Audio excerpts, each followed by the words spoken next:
Yazeba's Bed and Breakfast is a thing from Possum Creek Games and YIIK, the Dragon's newest thing. It released this year, and talking about it is complicated at the best of times. So let's get straight to it. This is a role-playing engine about the titular bed and breakfast created by a witch who sold her heart. From there, you have a cast of quirky characters who all interact with each other in the bed and breakfast. There are many characters to choose from, that there is actually a very core cast of the main residents. Gertrude is a teenage runaway who can be anything you want her to be, but also nothing. Hey Kid is a demon child who belongs banished back to hell where it fucking belongs. Sal's a man from California. Parrish is a Chrono Trigger reference and also the cook of the entire establishment. Emil is a robot who cleans. And finally, Yazeba is the Witch of the West who is stuck in the endless cycles of guilt. As well as a wide assortment of guests who are effectively minor characters with their own stories. Oh, I forgot a main resident, Moon Prince. So let's use them to explain bingos and whoopsies. Instead of traditional stats, each of the residents and guests have these narrative beats. Bingos are good beats and benefit the character, such as Moon Prince's make myself useful. A whoopsie is something bad that hinders them or causes problems, like Moon Prince's forget about Earth money. Every character also has a clock or notes to keep track of. Moon Prince wants to write things that happen to them, but the rabbits in the garden who wear little outfits want to fill their track to get a carrot. So can you make characters? Yes, but no. You really shouldn't. Play the residents and the guests available to you and enjoy it. Manly, what are you doing? You want to play Moon Prince? Oh, silly Manly, you can't do that. We haven't unlocked him yet. Oh, I forgot that again, silly me. This is actually a legacy game. As you progress through the chapters and stories, you'll unlock mementos, which you can place on shelves to unlock new guests, including the Moon Prince. You'll also need to do this to unlock all future chapters, because while there are over 100 chapters of the game, most of them are actually fucking locked, and they are also completely out of order. The first few chapters are actually 5, 3, 6, 10, 7, 1, and then 14 in that order. But what happens during these chapters? Each player will choose the required residents associated with the chapter and anyone else they feel like having along. Because, yeah, there are mandatory requirements for characters, but each of these chapters are split between frantic, relaxed, pensive, eerie, party, quiet, weird, and heavy ones, which can usually be squished down into cards, tokens, or talking. Card episodes have a deck of cards. Whenever someone does a bingo, they draw until they get a good omen card of a black suit. If it's a whoopsie, they draw until they get a red one. Then you resolve their effects. Token episodes have a group take a series of tokens. Whenever someone does a whoopsie, they get a token. Whenever they do a bingo, they mark a track on the episode track and spend a token to do it. Talking episodes have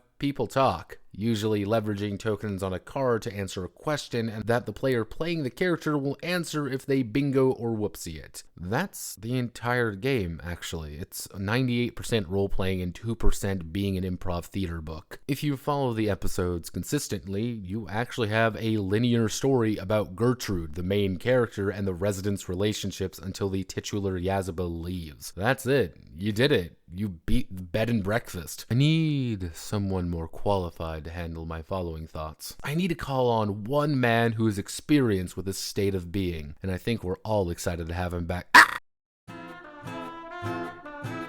There are some few odd things about Easy's Bed and Breakfast. The first is the ideal of the quantum non-linear non-Euclidean dimensional time for all events. As this is a legacy game you're able to repeat certain events and on an actual timeline. Episode 1 to 100 and all, you know? Everything that happens in an episode has to be recorded and can impact a character significantly, possibly outright removing guests from the game. However, all of these changes can also happen retroactively as well, meaning an event in the future now affects the past because the character has developed something that they wouldn't have because Yazeba sold her heart to fucking Abraxas and is currently in a purgatory state where she is attempting to fucking free herself from the never-ending cycles of guilt and samsara. The legacy elements baffle me in this game because judging it as a TTRPG, this is an abomination of God, and the fact that Critical Role Man and other guy from College Humor endorse it is a testament that we don't deserve nice things. But should we judge it as a TTRPG. One of the major things with Jakob's Bed and Breakfast is that one more multiverse partnership. You can actually play the game with a lot of tools on its own VTT. And did you know it actually has 2 unique episodes and special characters in it? Is this the way the game is supposed to be played, completely ignoring the table for this VTT? But that asks a much deeper question. You don't really make your own characters, and there's a pretty strict identity to each of the mandatory residents. You can change Moon Prince to Moon Man all you want, but anything featuring him will have a pretty defined portrait of the character. But 2 different Moon Princes will look different, but they wouldn't be, suggesting they are even unlocked to begin with. Now, if you excuse me, your host for today needs to come back.